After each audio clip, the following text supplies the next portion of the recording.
के लिए white out movie की कहानी। फिल्म की शुरुआत साल 1957 के अंटार्कटिका से होती है। विंटर का मौसम था जब अंटार्कटिका में 6 महीने के लिए रात होती है और ऐसे में एक रशियन एरोप्लेन अंटार्कटिका में पता नहीं क्या करने आता है, मगर प्लेन के दोनों पायलट आपस में बात करते हैं कि बस हमें बेस पहुंचने में 6 घंटे बाकी है, चलो अभी अपना काम निपटा लेते हैं। इसके बाद इनमें से को पायलट उठकर शराब की बोतल लेकर पायलट केबिन से बाहर निकलता है और देखता है कि उसके 3 साथी में से एक साथी तो सो रहा है, तो वो जगह में दोनों साथी को वो शराब की बोतल देता है ताकि उनके बदन गर्म हो जाए। अंटार्कटिका में ठंड बहुत ज्यादा होती है ना, इसीलिए। लेकिन ये देखिए, अचानक वो उनपे गोली चला देता है जिससे कि तीसरा साथी भी जाग जाता है और पास ही में रखे गन से वो अंधाधुंध फायरिंग शुरू कर देता है, जिससे होता यह है कि प्लेन में छेद हो जाता है और प्लेन का बैलेंस बिगड़ने लग जाता है। अब इससे पहले कि प्लेन क्रैश करता, ये लोग आपस की गोलीबारी में ही मारे जाते हैं और फिर इनका प्लेन बर्फ की चट्टानों से टकराकर टूट जाता है। तो बेसिकली इनके एयरप्लेन में एक बॉक्स होता है जो कि दोस्तों लॉक्ड है, तो पायलट उसके अंदर रखी चीज को हथियाना चाहते थे,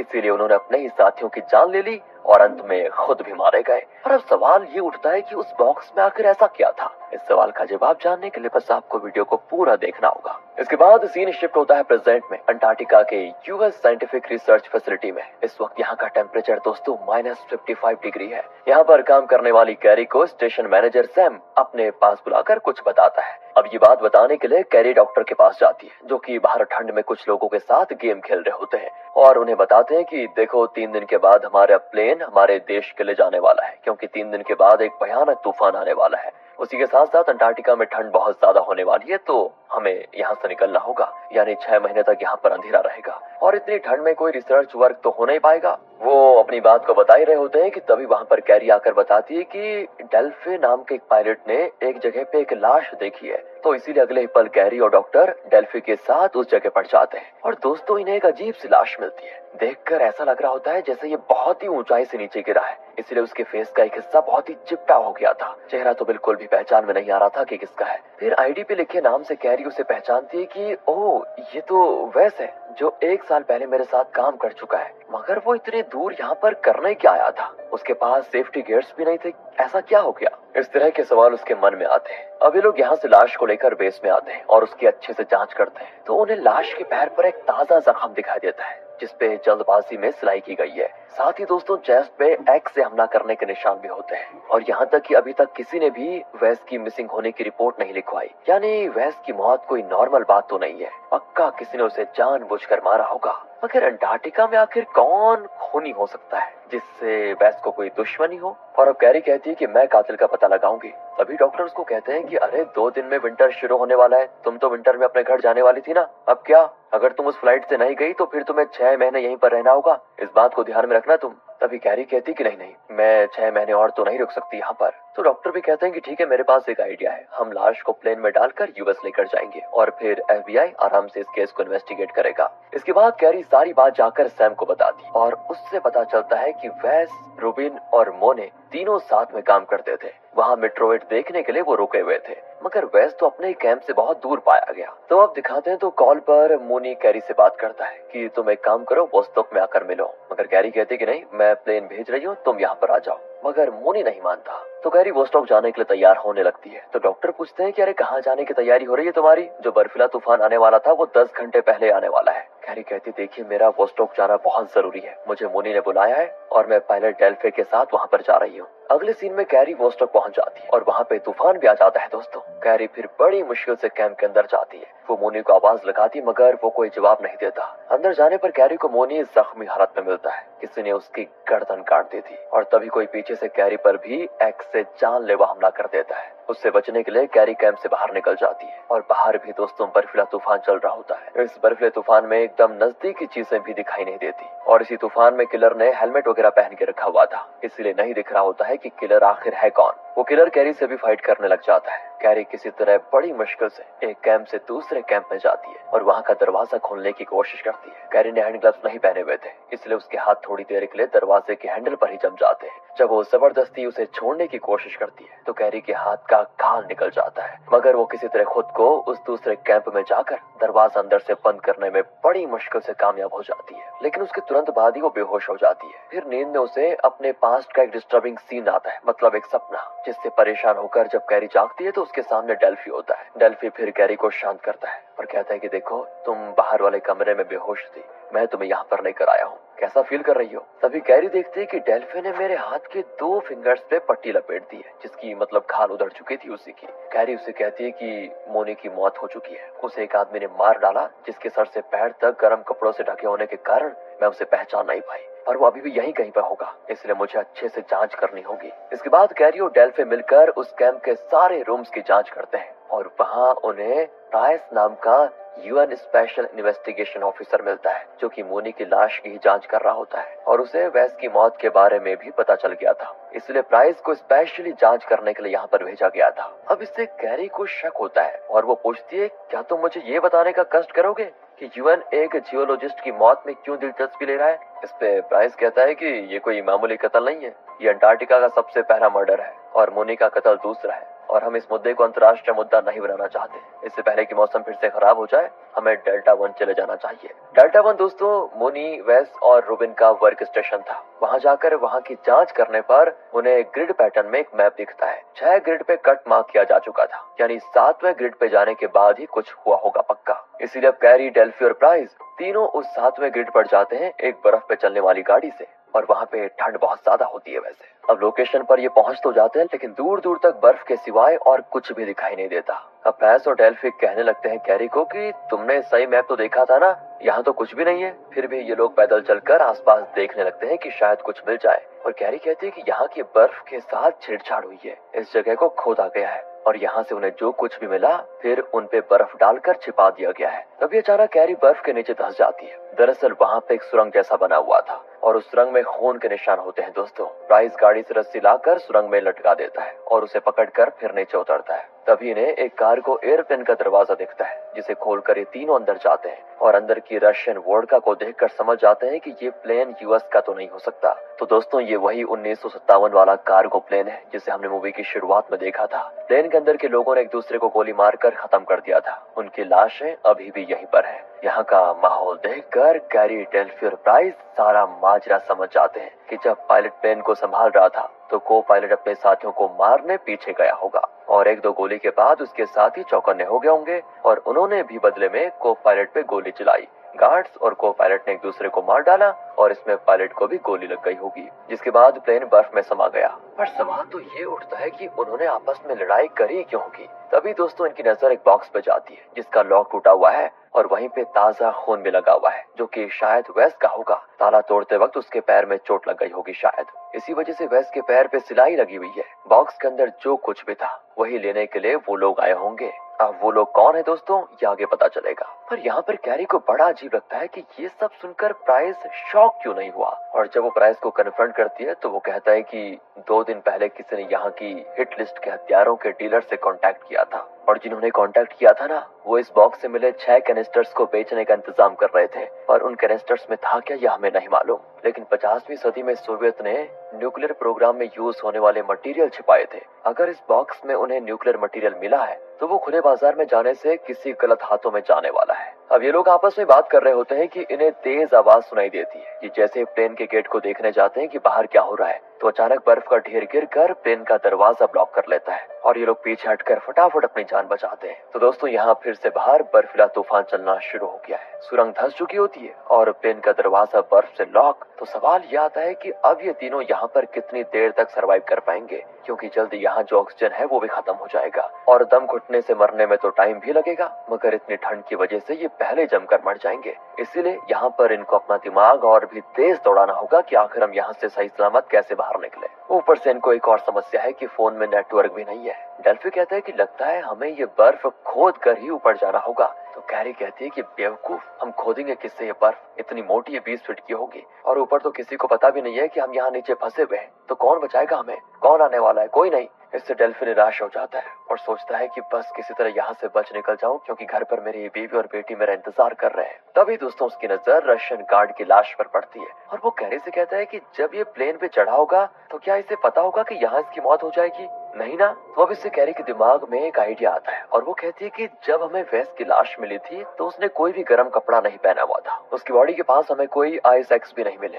यानी ऐसा हो सकता है कि वेस खोने के साथ ही प्लेन से निकला हो और प्लेन से निकलने के बाद उसे कोई अंदाजा नहीं था कि वो मरने वाला है। ऐसा हो सकता है। और ये भी हो सकता है कि खूनी ने उसे प्लेन में ही मारने की कोशिश की हो और उसे प्लेन से नीचे फेंक दिया हो। डेल्फी भी कहता है कि अरे छोड़ो ना इस बात को, उसके साथ जो हुआ होगा होने दो, लेकिन अभी हमें यहाँ से बच निकलने के बारे में सोचना है, सिर्फ यही कि यहाँ से बच कैसे निकले। तभी ब्राइस कहता है कि इस प्लेन में इमरजेंसी एग्जिट तो होनी चाहिए, इमरजेंसी एग्जिट में एक्सप्लोसिव लगे होंगे, उन्हें एक्टिव करने से उस पर ब्लास्ट होगा। मगर डेल्फी कहता है कि नहीं नहीं नहीं, ऐसा करने की सोचना भी मत, अगर ब्लास्ट सही से नहीं हुआ तो इमरजेंसी एग्जिट से बाहर इतनी ज्यादा बर्फ आ जाएगी कि यहाँ का टेम्परेचर और कम हो जाएगा और फिर हम ठंड से मर जाएंगे। और वो तो छोड़ो, बर्फ जब हमारे ऊपर गिरेगी तो हम वैसे ही मर जाएंगे। मगर प्राइस मौत का इंतजार करने के बजाय ये रिस्क लेना ज्यादा अच्छा समझता है, तो किसी तरह वो सैटेलाइट फोन की बैटरी से पावर लेकर ब्लास्ट को एक्टिवेट करवा देता है। और थैंक गॉड कि ब्लास्ट बिल्कुल सही से हो जाता है और इमरजेंसी एग्जिट से ये तीनों बाहर निकलने में कामयाब हो जाते हैं।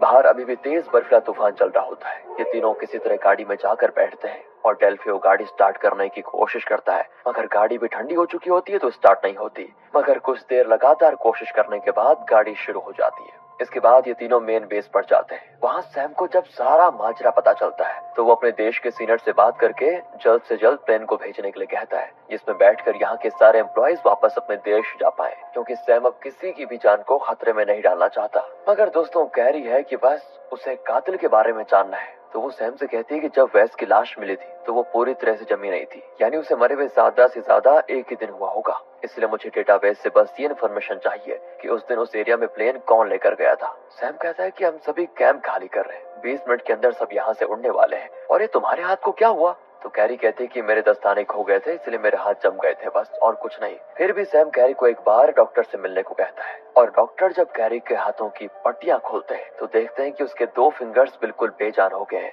जब वो उनमें सुइयां चुभाते हैं तो कैरी को दर्द भी महसूस नहीं होता। तो डॉक्टर कैरी से कहते हैं कि तुम्हें अपनी ये दोनों उंगलियां अब कटवानी होंगी, वरना ये इन्फेक्शन तुम्हारे हाथ में फैल सकता है। उंगलियां कटवाने के नाम से कैरी बहुत ज्यादा डर जाती है, मगर कोई और ऑप्शन न होने की वजह से उसे डॉक्टर की बात फिर माननी ही पड़ती है। डॉक्टर कैरी के फिंगर्स को काटते हुए उससे बातचीत भी करते हैं ताकि कैरी का माइंड डाइवर्ट हो जाए। मगर अपनी उंगली खोने का दुख तो हर किसी को होगा ना। जब कैरी अपने रूम में अपनी उंगली खोने से परेशान होती है तो वहाँ पर प्राइस आता है और कहता है कि मुझे डॉक्टर ने तुम्हारे फिंगर्स के बारे में बताया, मुझे बहुत ही बुरा लगा। वैसे तुम्हें मुझ पे यकीन क्यों नहीं है? तुम मेरे साथ इतनी सख्ती से पेश क्यों आती हो? मैं तो तुम्हारे साथ ही काम करता हूँ ना। कैरी कहती कि नहीं, मैं अपने साथ काम करने वालों पे भरोसा करती ही नहीं कभी भी। तो अब प्राइस जानना चाहता है कि आखिर कैरी के साथ हुआ क्या था, मतलब क्या प्रॉब्लम है, वो यूएस छोड़कर यहाँ पर क्यों आई थी। फिर कैरी अपने पास्ट के बारे में बताती है और सीन यहाँ से पास्ट में शिफ्ट हो जाता है। कैरी कहती है कि मैं और मेरा पार्टनर जैक एक केस पे काम कर रहे थे। महीनों की मेहनत के बाद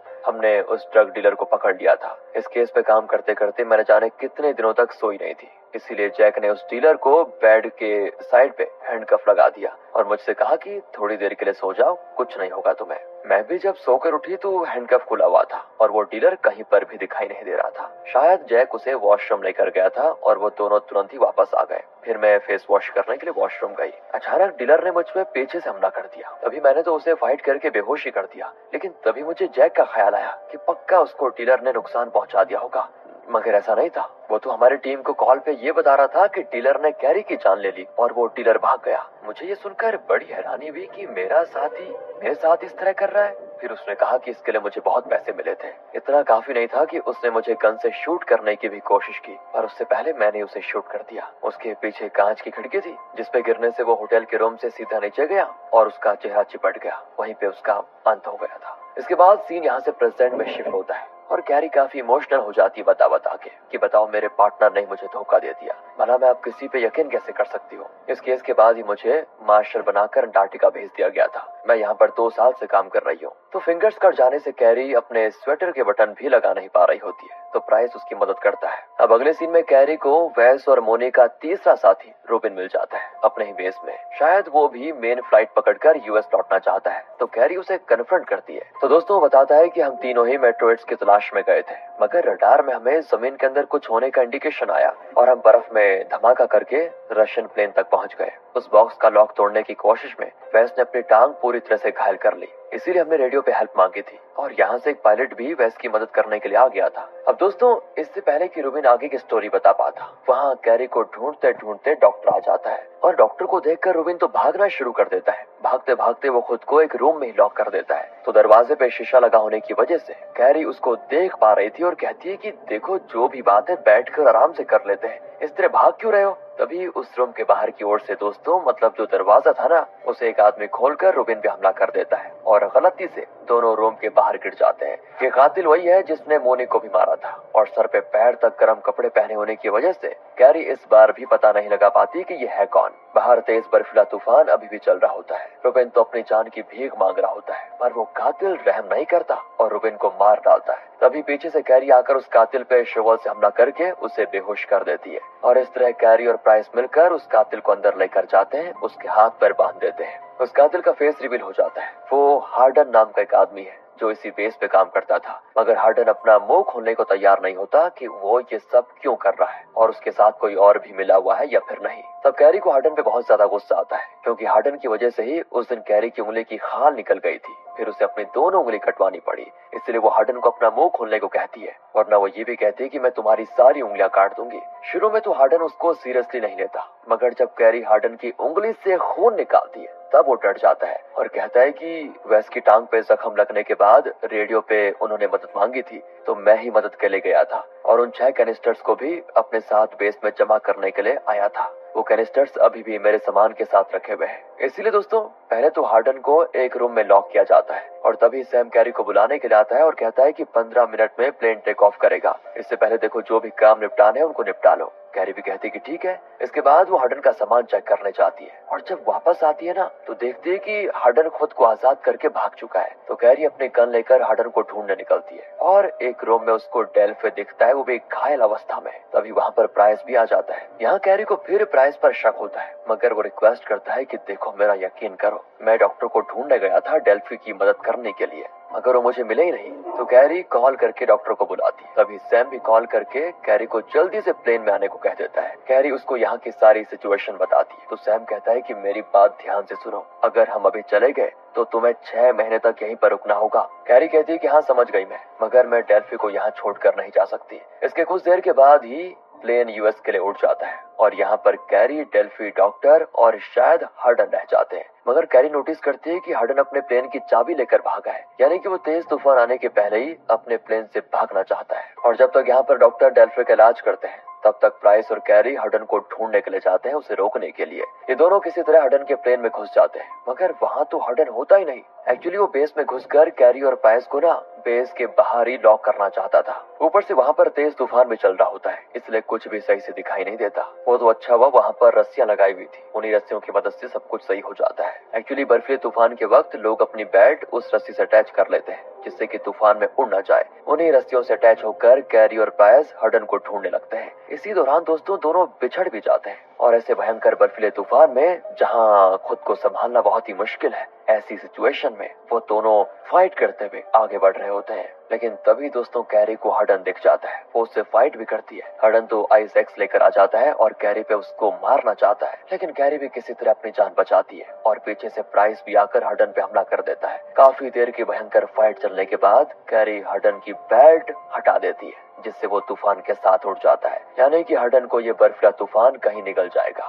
उसका तमाम खत्म हो जाता है इस तरह। इसके बाद प्राइस एक बिल्डिंग का लॉक तोड़कर अंदर जाता है और अपने साथ कैरी को भी लेकर जाता है। वो दोनों दरवाजा अंदर से बंद कर लेते हैं और वहीं पर उनको वो 6 कैनिस्टर्स मिल जाते हैं। कैरी फटाक से उसको खोलकर चेक करना चाहती है कि आखिर इसमें है क्या, पर प्राइस उसको रोकता है, ये कहकर कि अगर इसमें कोई रेडियो एक्टिव मटीरियल हुआ तो क्या होगा। पर कैरी नहीं मानती और कैनिस्टर्स को खोल लेती है। वो हो जाती है बिल्कुल शॉक, क्योंकि उसके अंदर से उसे फ्रूट कैंडीज मिलती है, यानी कि इसके अंदर का जो असल माल था वो किसी ने पहले ही निकाल लिया है दोस्तों। इससे कैरी और प्राइस दोनों बहुत ज्यादा निराश हो जाते हैं। इसके बाद ये दोनों डॉक्टर और डेल्फी के पास जाते हैं। तो कैरी सैम को कॉल करती है कि प्लेन में क्या क्या चीजें गई है उसका डेटा मुझे सेंड करो। फिर कैरी कंप्यूटर रूम में जाकर डेटा के आने का इंतजार करती है और तुरंत ही लिस्ट की प्रिंट आउट निकाल कर चेक करती है कि क्या क्या चीजें हैं। तो देखती है कि साइंस बिल्डिंग से कुछ चीजें ले जानी थी, मगर वो प्लेन पे नहीं चढ़ाई गई है, इसलिए कैरी अकेले ही साइंस बिल्डिंग में जाती है। वहाँ की चीजों के टैग को देखकर वो बैग्स को खोलती है तो देखती है उनमें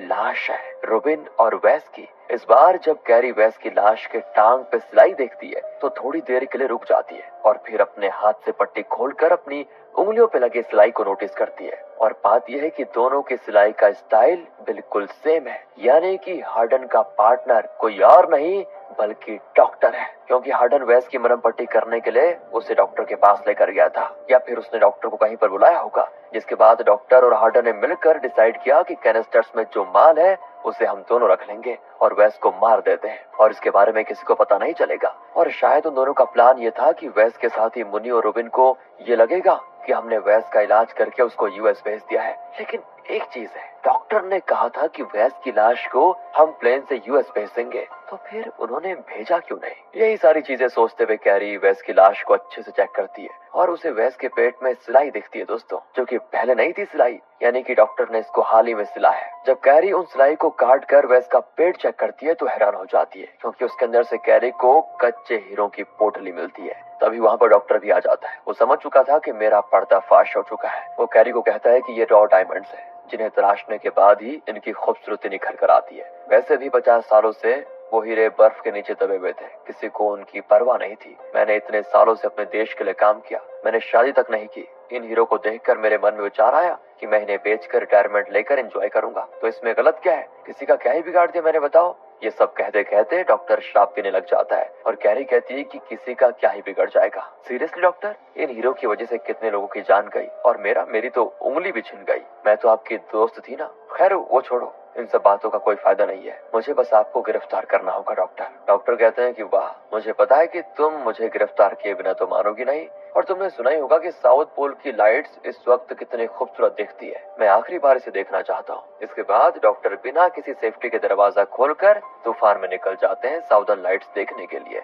और हमेशा हमेशा के लिए इसी अंटार्कटिका के बर्फ में खो जाते हैं। दरअसल डॉक्टर काफी शर्मिंदा हो गए थे कि उनकी वजह से कितने लोगों की जान गई और वो हीरो के पीछे पड़े हुए थे। इतने सालों तक इज्जतदार डॉक्टर बने रहने के बाद अब वो जेल की हवा नहीं खाना चाहते थे, इसीलिए उन्होंने बर्फीले तूफान की हवा खाना ज्यादा अच्छा समझा। फिल्म के आखिर में हम कैरी, डेल्फी और प्राइस को इसी बेस में रहकर 6 महीने गुजारते हुए देखते हैं। दोस्तों, इसी के साथ ये मूवी यहाँ पर खत्म हो जाती है। बाकी मिलते हैं आपसे अगली वीडियो में।